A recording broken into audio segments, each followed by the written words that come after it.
Les ministres en charge des télécommunications et des technologies de l'information et de la communication des États membres de la CEEAC sont convaincus de la nécessité d'harmoniser les politiques réglementaires en matière des TIC dans cet espace. La réunion des ministres qui s'est tenue ce 24 novembre 2016 à Brazzaville a abouti à une déclaration dite « Déclaration de Brazzaville ». Celle-ci devra permettre l'élaboration d'une stratégie sous-régionale en matière de cybersécurité. Aujourd'hui, donc, à Brazzaville, c'est une avancée considérable parce que nous avons adopter des lois qui vont permettre à ce qu'on puisse régir le secteur des télécommunications. Et nous savons très bien que c'est un secteur dont le développement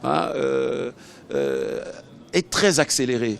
Et si on ne prend pas des lois idoines pour permettre à ce qu'on puisse encadrer ce secteur, évidemment, il y aura des dérives. Par ailleurs, les ministres en charge des télécommunications et des technologies de l'information et de la communication des États membres de la CEEAC ont relevé plusieurs manquements. On peut entre autres évoquer l'inexistence d'un cadre réglementaire d'interconnexion transfrontalière et l'absence d'une stratégie sous-régionale en matière de cybersécurité et de cybercriminalité. Ainsi, les différentes lois adoptées doivent être incorporées dans les législations nationales des États membres de la CEEAC.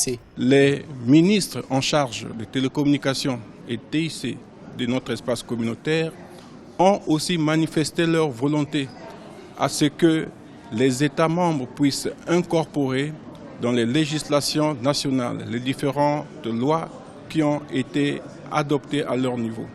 Les ministres en charge des télécommunications et des TIC de la communauté économique des États de l'Afrique centrale comptent sur l'accompagnement de l'Union internationale des télécommunications dans le processus de transposition des lois types relatives aux télécommunications, des TIC et de la cybercriminalité. Des mécanismes de suivi et évaluation seront mis en place.